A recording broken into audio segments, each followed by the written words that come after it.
Shri Gurubhyo Namah Hari Om. It was in 1946. Swami Rama wanted to go to Lhasa, the capital of Tibet. Tibet is an autonomous region of China, as you know, and he was not allowed initially.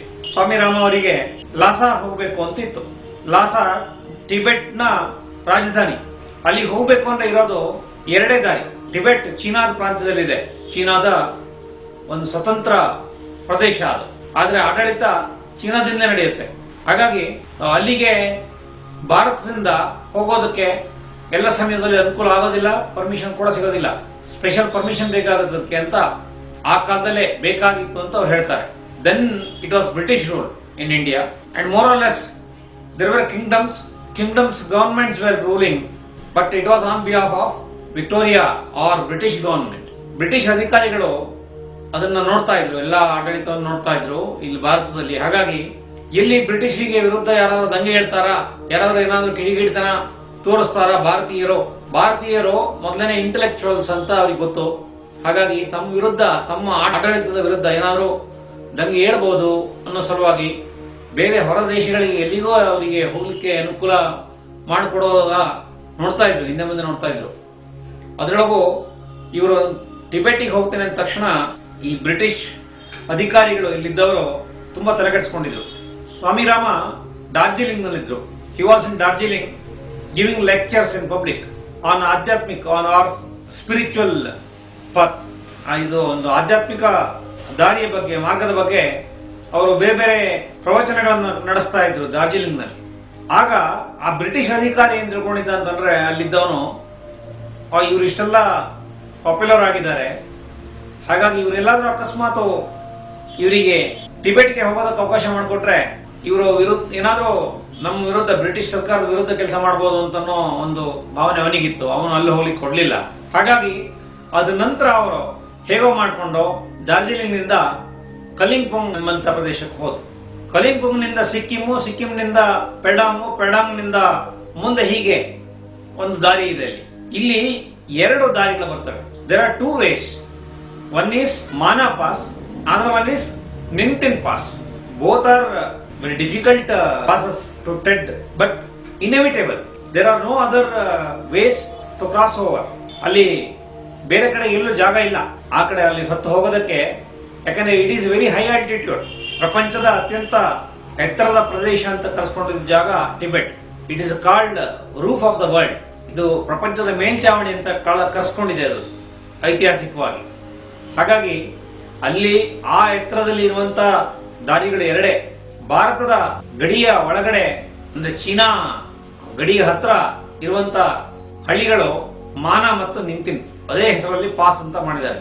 ಈಗ ಅವುಗಳನ್ನ vacate ಮಾಡಿಸಲಾಗಿದೆ, ಅಲ್ಲಿ ಹಳ್ಳಿಗಳನ್ನು ತೆರವು ಮಾಡಿಸಲಾಗಿದೆ. ಯಾಕೆಂತಂದ್ರೆ ರಕ್ಷಣೆ ಸಲುವಾಗಿ.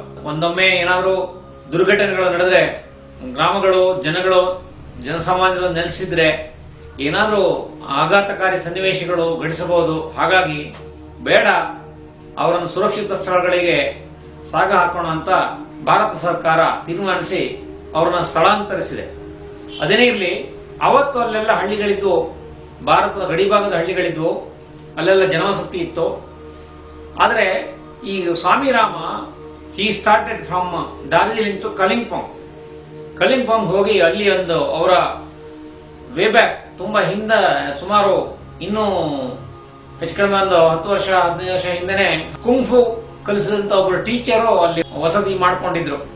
ಅವ್ರದೊಂದು ವಸತಿ ಇತ್ತು ಅಲ್ಲಿ ಕಲಿಂಪೊಂಗ್ ನಲ್ಲಿ. ಅವ್ರ ಜೊತೆಗೆ ಅವರ ಆಶ್ರಮದಲ್ಲಿ ಆ ಕುಂಫು ಹೇಳ್ಕೊಡುವಂತ ಟೀಚರ್ ಜೊತೆಗೆ ಇವರು ಅಲ್ಲಿದ್ರು. ಒಂದು ವಾರ 10 ದಿವಸ ಅಲ್ಲಿ ಕಳೆದ್ರು. ಅಲ್ಲಿಂದ ಒಂದಷ್ಟು ಅವ್ರ ಹತ್ರ ಅದು ಇದು ಮಾತಾಡ್ತಾ ಕೇಳ್ಕೊಳ್ತಾ ಸುಮ್ಮನೆ ಕುಂಫು ಮತ್ತು ಆಧ್ಯಾತ್ಮಿಕ ವಿಚಾರಗಳನ್ನು ಮಾತಾಡಿದ್ರು. ಅದ ನಂತರ ಮುಂದೆ ಸಿಕ್ಕಿಮಿಗೆ ಹೋದಾಗ ಸಿಕ್ಕಿಂನಲ್ಲಿ ಅಲ್ಲಿನ ಆಡಳಿತಾಧಿಕಾರಿಗೆ ಮತ್ತೆ ಸಂಶಯ ಬಂತು. ಆಗ್ಲೇ ಬ್ರಿಟಿಷ್ ಸರ್ಕಾರಕ್ಕೆ ಒಂದು ರೂಮರ್, ಒಂದು ಸುದ್ದಿ ಹಬ್ಬಿತ್ತು, stating that he is crossing over to Tibet, and if he reaches Tibet, certainly he may create problems to British government. That is why he must not be allowed in any condition. This was the hidden message sent by the rulers to the higher authorities. ಹಾಗಾಗಿ ಅಲ್ಲಿ ಆ ಸಿಕ್ಕಿಂ ಪ್ರಾಂತದಲ್ಲಿ ಇದ್ದಂತ British ಆಡಳಿತಾಧಿಕಾರಿ ಇವರನ್ನ ತುಂಬಾ ಹದ್ದುಬಸ್ತಿನಲ್ಲಿ ಇಟ್ಟುಕೊಂಡಿದ್ದ. ಇವರು request ಮಾಡ್ಕೊಂಡ್ರು ಕೇಳ್ತಾ ಇರ್ಲಿಲ್ಲ, ಬಿಡ್ಲೇ ಇಲ್ಲ. You are under house arrest ಅಂತ ಹೇಳಿ ಒಂದು ಮನೆಯಲ್ಲಿ ಬೇಕಷ್ಟು ವ್ಯವಸ್ಥೆಯನ್ನೆಲ್ಲ ಕೊಟ್ಟು ಅಲ್ಲೇ ಇರಿಸ್ಬಿಟ್ಟು ಅಲ್ಲಿ ಟಿಬೆಟನ್ ಗಾರ್ಡ್ಸ್, ಅಲ್ಲಿ ಕೆಲವರು ನೇಪಾಳೀಸು ಟಿಬೇಟಿಯನ್ಸ್ ಎಲ್ಲ ಇದ್ರು. ಅಲ್ಲಿ ಅವರು ಈ ಟಿಬೆಟಿಯನ್ ಲ್ಯಾಂಗ್ವೇಜ್ ಅನ್ನ ಮಾತಾಡ್ತಿದ್ರು. ಸ್ವಾಮಿರಾಮ ಅವರಿಗೆ ಸಿಕ್ಕ ಒಂದೇ ಒಂದು ಅಡ್ವಾಂಟೇಜ್ ಅಂತಂದ್ರೆ he could learn Tibetan language with the Tibetan guards appointed, deployed there by British government. ಅಲ್ಲಿ ಅವರ ಹತ್ರ ಎಲ್ಲ ಟಿಬೆಟ್ ಲ್ಯಾಂಗ್ವೇಜ್ ಅನ್ನೆಲ್ಲ ಕಲ್ತ್ಕೊಂಡ್ರು. ಅವರಿಗೆ ಫ್ರೆಂಡ್ಲಿ ಆಗಿದ್ರು. ಹಾಗಾಗಿ though he was under house arrest, so he was totally free in the house and he couldn't move because of the order. ಇಲ್ಲಾದ್ರೂ ಬೇರೆ ಕಡೆಗೆ ಹೊರಗಡೆಗೆ ಹೋಗೋದಕ್ಕೆ, ಔಟ್ಸೈಡ್ ಹೋಗೋದಕ್ಕೆ there was no permission. That is why he was thinking how to proceed further. ಇದೆಲ್ಲ ನನಗೆ blocks ತಕ್ಕೊಂಡು ನಾನು ಹೇಗಪ್ಪ ಹೋಗೋದು ಟಿಬೆಟಿಗೆ, how can I go further ಅಂತ ವಿಚಾರ ಮಾಡ್ತಾ ಇದ್ರು. He was thinking to move further, but these are all the blocks he was facing en route to Tibet. How to proceed further if there is no permission? So anyway, British government was dead against Swami Rama's decision to go to Tibet. So that is why they are not allowing. And thinking that he had charted out a plan, and he befriended with a guard and purchased a coat, outer coat. Guard ಧರಿಸುವಂತ ಒಂದು ದೊಡ್ಡ ನಿಲುವಂಗಿಯನ್ನ ಅವ್ರು ಖರೀದಿ ಮಾಡಿದ್ರು. ಒಂದು ದಿವಸ ಅವನಿಗೆ ದುಡ್ಡು ಕೊಟ್ರು, ಅವ್ರ ಹತ್ರ ಸ್ವಲ್ಪ ದುಡ್ಡಿತ್ತು, ಅವರಿಗೆ ದುಡ್ಡು ಕೊಟ್ರು, ಆ ನಿಲುವಂಗಿಯನ್ನು ಖರೀದಿ ಮಾಡಿಕೊಂಡ್ರು. It was so dirt, so smelly, but it was inevitable. ಅವ್ರು ಹೇಳ್ತಾರೆ, ಇದು ತುಂಬಾ ಕೆಟ್ಟದಾಗಿತ್ತು. ಆಗ ಆ ಕೋಟ್ ಏನಿದೆ, ಆ ಓವರ್ ಕೋಟು, ಅದನ್ನ ಕೈಯಿಂದ ಮುಟ್ಟೋದಕ್ಕೂ ಕೂಡ ಆಗೋದಿಲ್ಲ ಸಾಮಾನ್ಯರಿಗೆ, ಅಷ್ಟು ಗಲೀಜಾಗಿತ್ತು. ಅಂತ ಕೆಟ್ಟ ಕೋಟನ್ನ ದುಡ್ಡು ಕೊಟ್ಟು ಖರೀದಿ ಮಾಡಿಕೊಂಡೆ. ಯಾಕೆಂದ್ರೆ ನನಗದೊಂದು ಮಾರುವೇಷಕ್ಕೆ ಬೇಕಾಗಿತ್ತು. ಆ ಮಾರುವೇಷದಲ್ಲಿ ನಾನು ಹೇಗಾದ್ರೂ ಮಾಡಿ ಅಲ್ಲಿಂದ ತಪ್ಪಿಸ್ಕೊಳ್ಬೇಕು ಅಂತ ಪ್ಲಾನ್ ಮಾಡಿದೆ. ಹಾಗಾಗಿ ಅದನ್ನ ಅನಿವಾರ್ಯವಾಗಿ ಸಹಿಸಿಕೊಂಡು ಏನೇ ಆಗಲಿ ನನಗೆ ನನ್ನ he was having that burning desire was to reach his grand master, master's master.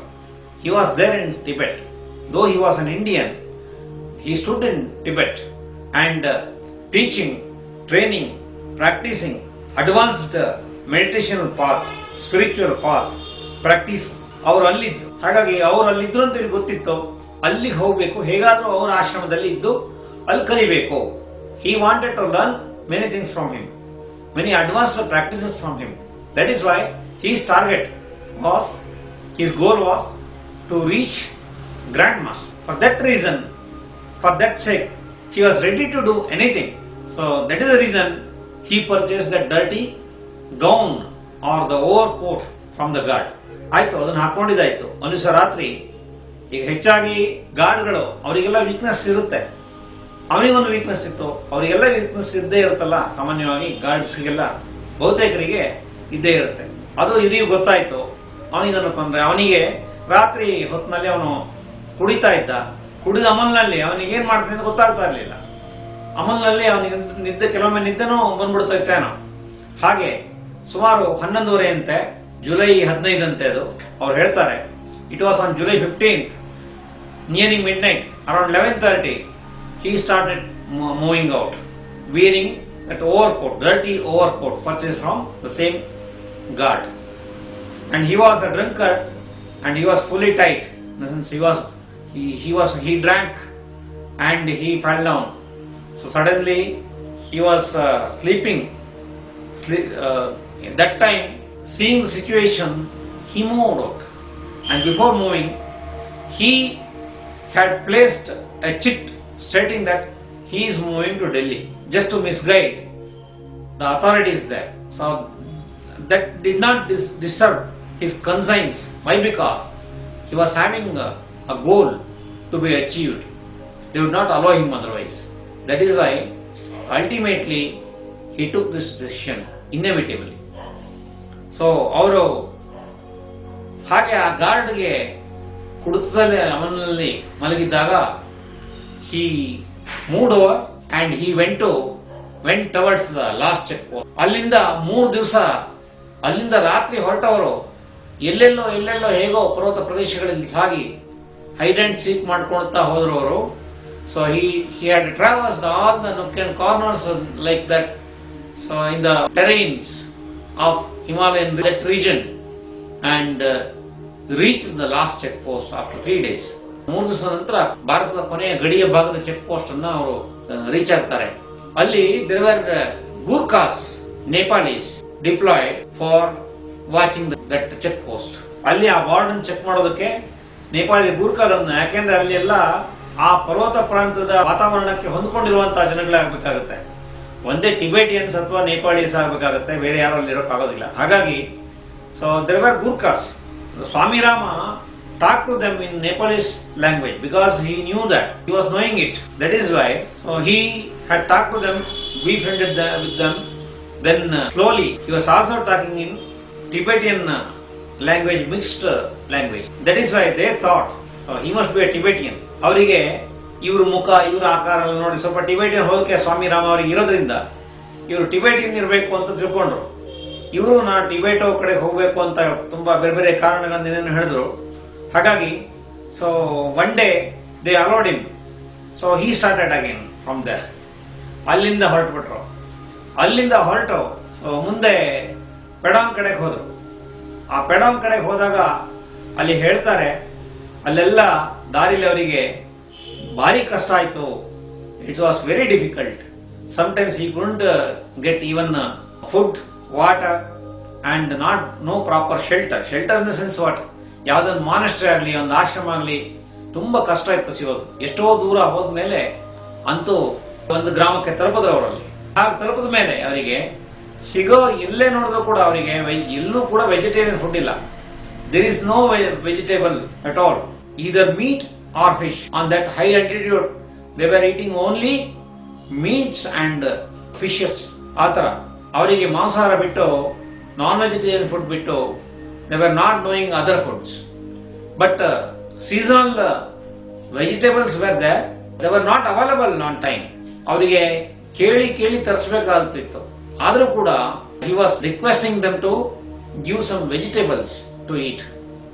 ಹಾಗೆ ಹೇಳ್ತಾರೆ, ಎಷ್ಟು ಕಷ್ಟ ಆಗ್ಬಿಟ್ಟಿತ್ತು ಅಂತಂದ್ರೆ ಕೆಲವೊಮ್ಮೆ ಸಿಗದೇನೆ ತಾನು ಕೂಡ ಎಗ್ ಅನ್ನ ತಿನ್ನುವಂತ ಪರಿಸ್ಥಿತಿ ಬಂತು. ತಾನು ಎಗ್ ಅನ್ನ ತಿಂದೆ ಅಂತ ಹೇಳ್ತಾರೆ ಅವರು. being a sannyasi, I was not intended to consume non-vegetarian food, but inevitably I had to consume eggs ಅಂತ ಹೇಳ್ತಾರೆ. So he had consumed eggs. ಹಾಗೆಲ್ಲ ಮಾಡ್ಕೊಂಡು ಹೋದ್ರು. ಆಮೇಲೆ ಅವರಿಗೆ ಅಲ್ಲಿರೋ ಕೆಲವು ಜನರಿಗೆ ಅವರಿಗೆ ಭವಿಷ್ಯ ಅಂದ್ರೆ ಆಸ್ಟ್ರಾಲಜಿ ಇದ್ರ ಮೇಲೆ ಭಾರಿ ಆಸಕ್ತಿ ಇತ್ತು ಅಂತ ಅವರಿಗೆ ಗೊತ್ತಾಯ್ತು. ಹಾಗಾಗಿ ಆ ವಿಷಯದಲ್ಲಿ ಇವರು ಅದು ಇದನ್ನು ಹೇಳಕ್ ಶುರು ಮಾಡಿದ್ರು. Sannyasi should not tell any astrological predictions, but just to be friended with them he had utilized that skill to tell them astrological predictions. That is why they have become friendly and they have supplied whatever he needed. ಅವರು ಏನ್ ಬೇಕು ಅಂತ ಬಯಸ್ತಾರೋ ಅದನ್ನು ಕೊಡೋದಕ್ಕೆ ಶುರು ಮಾಡಿದ್ರು ನಿಧಾನಕ್ಕೆ. ಹಾಗಾಗಿ ಕೆಲವೊಮ್ಮೆ ಅಲ್ಲಿಂದ ಬೇರೆ ಕಡೆ ಒಂದು ಪ್ರದೇಶದಿಂದ ಇನ್ನೊಂದು ಪ್ರದೇಶಕ್ಕೆ ಹೋಗೋದಕ್ಕೆ ಅವರಿಗೆ ಕೆಲವೊಮ್ಮೆ ಏನಾದ್ರೂ ಒಂದು ನಡುವೆ ಬೇಕಾಗುವಂತ ತೀರಾಗತ್ಯದ ವಸ್ತುಗಳು, ಆಹಾರ ಪದಾರ್ಥ ಅಥವಾ ಓಡಾಟಕ್ಕೆ ಕೆಲವೊಮ್ಮೆ ಮ್ಯೂಲ್, ಅಲ್ಲಿಯ ಅತ್ತೆ ತರದೊಂದು ಪ್ರಾಣಿ, ಅದನ್ನ ಬಳಕೆಗೆ ಕೊಡ್ತಿದ್ರು ಅವರು. ಇವ್ರು ರಿಕ್ವೆಸ್ಟ್ ಮಾಡ್ಕೊಂಡ್ರೆ ಅದನ್ನ ಕೊಡೋದಕ್ಕೆ ಶುರು ಮಾಡಿದ್ರು. ಹೀಗೆ ಒಂದು ಸ್ನೇಹ ಗಳಿಕೆಯಿಂದ ಅವರು ಮುಂದೆ ಹೋಗ್ತಾ ಹೋದ್ರು. ಮುಂದೆ ಹೋಗುವಾಗ ಎಲ್ಲೆಲ್ಲ ರಾತ್ರಿ ಎಲ್ಲ ಉಳ್ಕೋತಿದ್ರು. ಇವರೇನಾದ್ರು ಸುಸ್ತಾಗಿ ಒಂದ್ ದಿವಸ ರಾತ್ರಿ ಉಳ್ಕೊಂಡ್ರು ಅಂತಂದ್ರೆ ಅಲ್ಲಿನ ಜನ ಇವರೆಲ್ಲ ಇವರು ನಿಲುವಂಗಿಯಿಂದ ಹಿಡಿದು ಇಡೀ ಶರೀರ ಅಂದ್ರೆ ಹತ್ರ ಎಲ್ಲಿ ಸಾಧ್ಯ ಆಗುತ್ತೆ ಅಲ್ಲೆಲ್ಲ ಚೆಕ್ ಮಾಡ್ತಿದ್ರಂತೆ. ಅಂದ್ರೆ ಅವರಿಗೆ they wanted to get something out of him. ಏನಾದ್ರೂ ಸಿಕ್ಬಿಟ್ರೆ ಅವ್ರನ್ನ ರಾಬ್ ಮಾಡ್ಬಿಡ್ಬೋದು, ದೊರಡೆ ಮಾಡ್ಬೇಕು, ಅವ್ರನ್ನ ಕದ್ದು ಬಿಡ್ಬೇಕು ಅಂತ ಆ ವಿಚಾರ ಇತ್ತು ಅಂತ ಅವರು ಸ್ವಾಮಿ ರಾಮ ಹೇಳ್ತಾರೆ.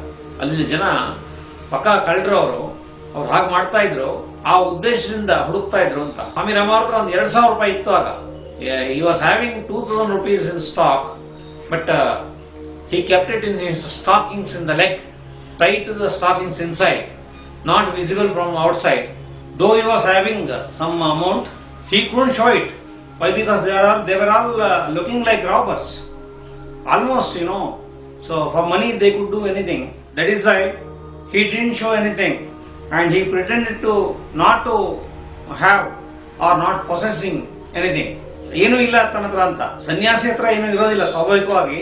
ಆದ್ರೆ ಅವರು ಅಷ್ಟು ದೂರ ಹೋಗೋದ್ರಿಂದ ಅವ್ರು ಹೇಳ್ತಾರೆ, ಭಾರತದ ಈ ಭಾಗದಿಂದ, ಹಿಮಾಲಯದ ಭಾಗದಿಂದ ಟಿಬೆಟಿಗೆ ಹೋಗೋದಾದ್ರೆ ಎಷ್ಟೋ ಸಾವಿರ ಖರ್ಚು ಬರುತ್ತೆ. ಅದನ್ನ ಅಷ್ಟು ವ್ಯವಸ್ಥೆ ದುಡ್ಡು ಇಟ್ಕೊಂಡು ಹೋದ್ರೆ ಮಾತ್ರ ಸಾಧ್ಯ ಆಗುತ್ತೆ. ಅದು ಒಬ್ಬನೇ ಎಲ್ಲ ಹೋಗೋದೇ ಇಲ್ಲ. It is not that easy job to trek or traverse in that Himalayan terrain alone. It is very difficult to cross like that. ಹಾಗೆ that to by walk, almost by walk. ಅವರು ತುಂಬಾ ಕಷ್ಟಪಟ್ಟರು. ಹೇಳ್ತಾರೆ, ಅವ್ರು ಯಾವತ್ತೂ ಈಗ ಒಂದು ಸ್ನೇಹವನ್ನು ಹೋದಲ್ಲೆಲ್ಲ ಸ್ನೇಹವನ್ನು ಸಂಪಾದಿಸ್ತಾ ಇದ್ರಲ್ಲ, ಅಲ್ಲಿನ ಜನರ ಜೊತೆಗೆ ಸ್ನೇಹ ಸಂಪಾದನೆ ಮಾಡ್ಕೊಂಡ ಮೇಲೆ they were giving him some ಮ್ಯೂಲ್ಸ್.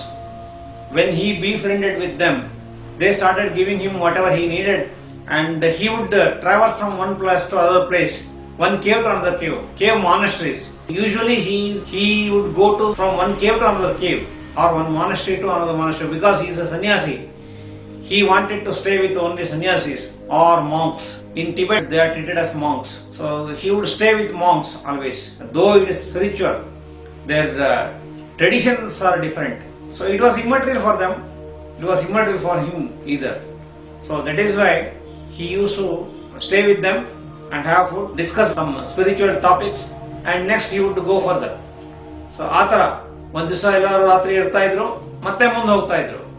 ಹಾಗೆ ಹೋಗುವಾಗ ಅವರಿಗೆ ಎಷ್ಟೋ ಸಲ ಹಿಮಾಲಯನ್ ಟೆರೇನ್ ನಲ್ಲಿ he had faced lot of difficulties, like actually face to face he had to face snow bears, butoi dogs. ಈ ತರ ಅಲ್ಲಿ ಆ ಒಂದು ಹುಲಿ ಅಂತ ನಾಯಿಗಳು ಅವ್ರು ಸಾಕೊಂಡಿರ್ತಾರೆ.